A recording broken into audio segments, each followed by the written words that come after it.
Bon Thomas, bien dormi? Non, non, non. J'ai dormi 5 heures cette nuit, donc c'est notre grand record, hein. Au total, je dois cumuler 10 heures.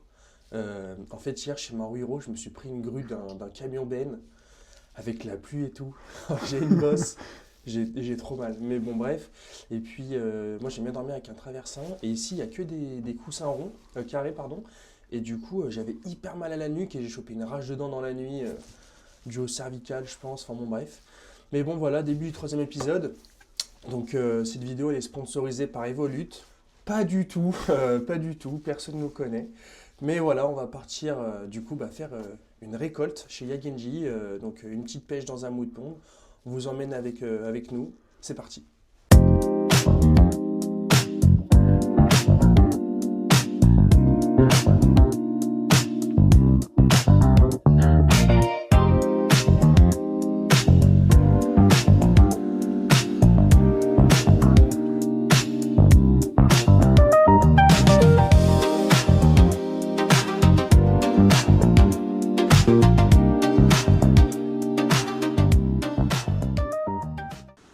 Bon du coup, je vous explique un peu comment ça se passe. Vous avez Thomas qui est là-bas avec l'équipe de Yagenji. Ils viennent de tirer un filet là sur tout le tour. Et en fait, ils vont ramener les karachis dans la petite piscine bleue que vous voyez, dans l'étang.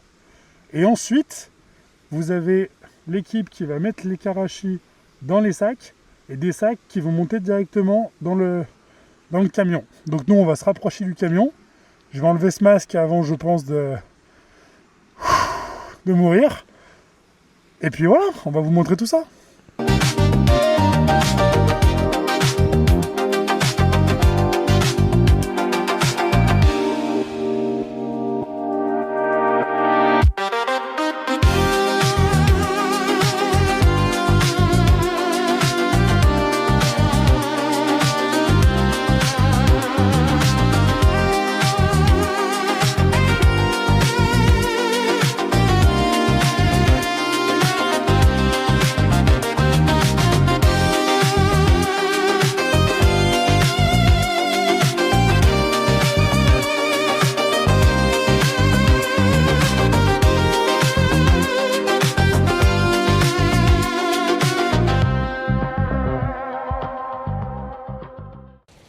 Donc là, vous voyez que la pêche est finie.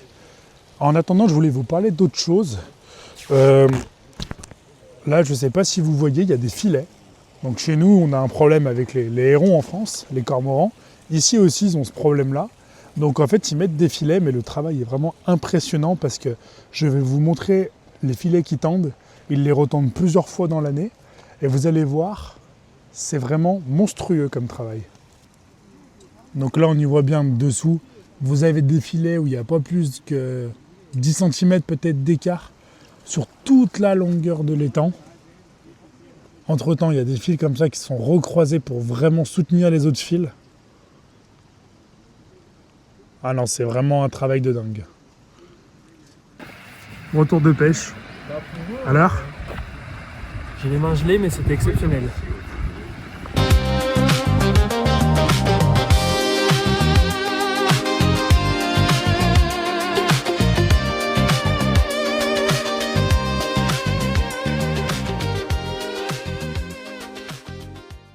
Bon bah du coup, retour de pêche. On est chez Yagenji Koi Farm. Donc là, on est à l'intérieur de la serre. Vous pouvez le voir, il y a 6 gros bassins. Vous en avez déjà 2 qui sont complètement vendus, réservés. Donc du coup, il reste quelques belles pièces quand même dans les autres bassins. Vous pouvez voir ici, il y a un peu de tout en variété, hein. Donc ça, c'est top.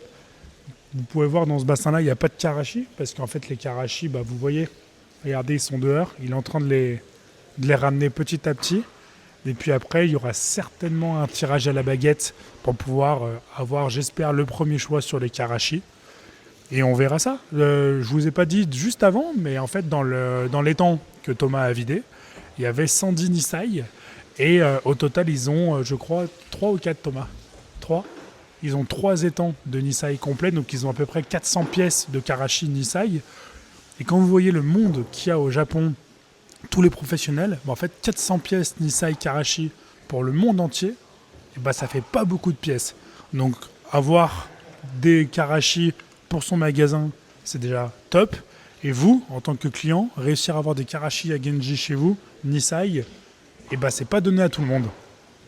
Bon, bah après une pêche qui a été extraordinaire, je crois que Thomas, on a des bonnes choses à annoncer, mais avant, tu peux m'expliquer pourquoi tu as un parasol sur l'épaule, s'il te plaît?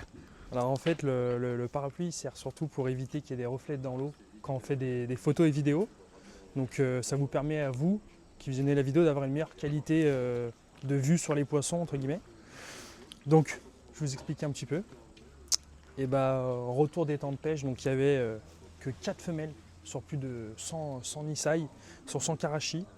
Et on a eu le choix numéro 1. Donc On a eu le privilège, en fait, grâce à notre pêche, où on a aidé les éleveurs, où Thomas a aidé les éleveurs, on a eu le privilège d'avoir le premier choix. Et regardez ce qu'on a pu vous prendre. Donc on a pris la meilleure femelle, hein, la plus belle qu'il y avait. Donc c'était vraiment un coup de chance entre guillemets, hein. Il n'y a qu'une seule femelle qui était vraiment splendide, c'était celle-ci pour moi.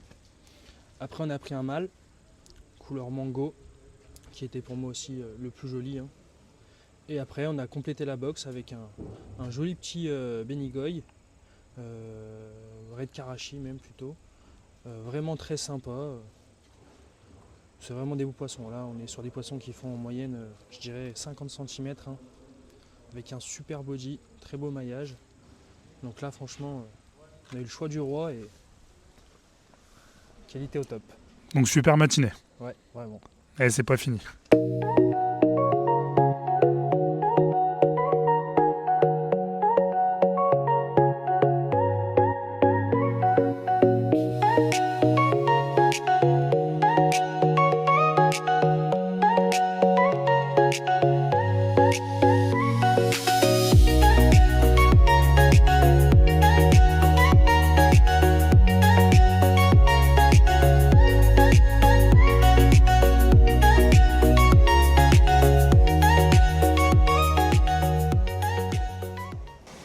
Bon là on est chez Takatatsu, donc là on est dans la serre des Sansai, hein, Yonsai.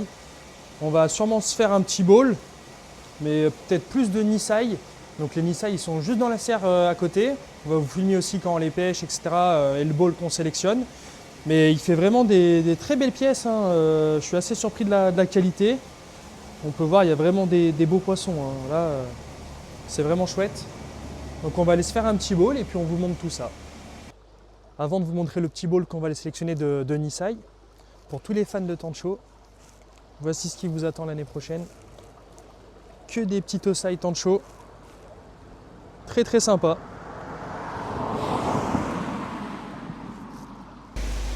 Bon je suis toujours avec mon parapluie. Donc on a sélectionné 8 pièces chez Takatatsu, donc 8 Nisai. On a fait un beau petit bowl varié avec plusieurs pièces de différentes variétés. Donc, plusieurs variétés avec des big scale, très très jolis, très brillants dans un bassin. Guillerine Soragoy, vraiment des variétés magnifiques, un peu atypiques. Celle-ci aussi, on voit des petits reflets dedans marron. Et ça aussi, hein, dans un bassin, ça éclaircit, ça éclate. Voilà, très belle sélection.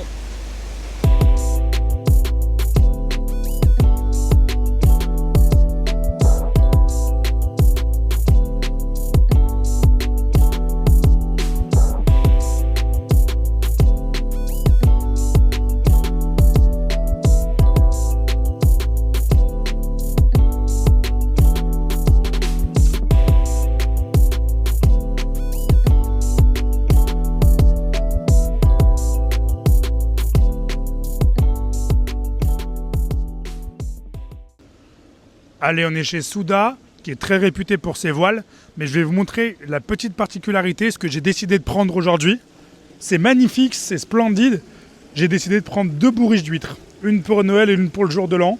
Je pense que c'est quoi, c'est de la 3, de la 4? C'est de la 3, je pense. C'est de la 3, ouais. Je pense que je vais me régaler. Non, en fait, les coquilles d'huîtres, je vais vous expliquer à quoi ça sert. Comme vous pouvez voir, derrière, là, il y a des étangs qui appartiennent à l'éleveur, hein. Au Japon, la plupart des étangs ont un KH qui est à 0. Et le problème d'avoir un KH à 0, c'est que vous avez le pH qui fait le yo-yo tout le temps. Et en fait, c'est pas très bon parce que dans tous les bassins que vous avez ici, il y a quand même beaucoup de poissons. Et en fait, c'est pas top pour pour les bassins. Donc du coup, comment est-ce qu'il fait l'éleveur? Je vous montre. Ici, vous allez avoir la partie biologique. Donc ça ressemble un peu à du tapis japonais, mais c'est vraiment plus petit. Et ensuite, à côté, vous allez avoir quelque chose qui va ressembler un peu à du tapis matala qu'on va avoir en France. Et à côté, il y a les coquilles d'huîtres. Et en fait, les coquilles d'huîtres vont faire augmenter le KH. Le KH va monter et va faire tampon au pH. Et ensuite, vous pouvez le voir sur le côté, toutes les sorties d'eau que vous avez, en fait, tous les bassins sont communicants avec celui-là. Donc, la filtration à base de coquilles d'huîtres permet d'aider à faire tampon sur tous les bassins que vous avez là-bas. Et vous allez me suivre, je vais vous emmener voir un bassin qui est un petit peu spécial parce qu'on ne trouve pas ça partout au Japon. Vous allez avoir des voiles, mais des voiles un petit peu particulières, parce que vous allez avoir des voiles tancho, des voiles asagi, vous allez même avoir des voiles benigoy, et c'est vrai que c'est pas des poissons qu'on va trouver de partout. On vous a pas annoncé ça parce que c'est une grande surprise, on va faire un jeu concours, on va vous faire gagner une koi d'une valeur de presque 50 000 €. Pour ça, il faut que vous disiez dans les commentaires sous la vidéo YouTube, à 5 près, combien est-ce qu'il y a de Tosai là-dedans. Bonne chance à tous. Bonne chance à tous. Bon, pas de vidéo depuis qu'on est chez Souda, et là d'un coup je suis dans la chambre. Alors déjà je m'excuse pour la voix, mais les changements de température, je pense que je suis en train de tomber petit à petit malade, mais bon c'est normal. En fait on a été chez Marudo, après chez Souda, on avait prévu de faire aussi des vidéos. La seule chose c'est que la nuit elle est très vite tombée, donc on avait peu le temps. Ce qu'on a fait c'est qu'on a essayé de repérer quelques pièces, et en vrai Thomas on a trouvé plutôt des très belles pièces. Donc on a un Azukari chez Marudo, que vous verrez demain, que nous on a déjà vu, mais qu'on va mesurer demain.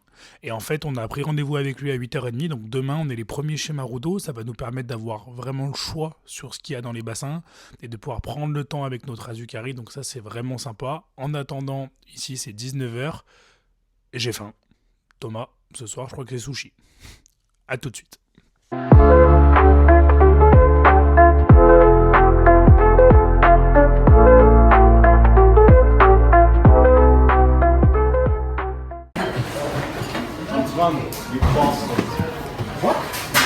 On s'est régalé, hein. Ouais, je crois que j'ai battu mon record.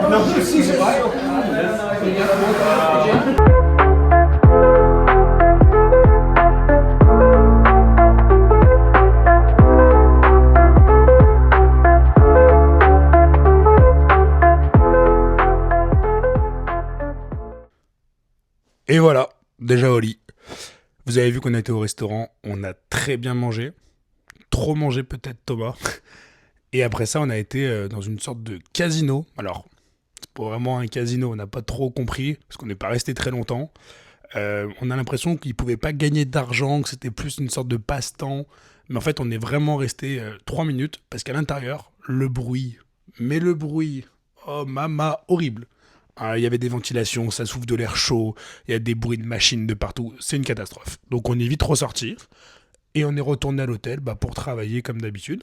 Donc là, il est bientôt minuit, on va se coucher, et demain, 8h30, rendez-vous chez Marudo. Et maintenant, vous avez l'habitude, bonne nuit!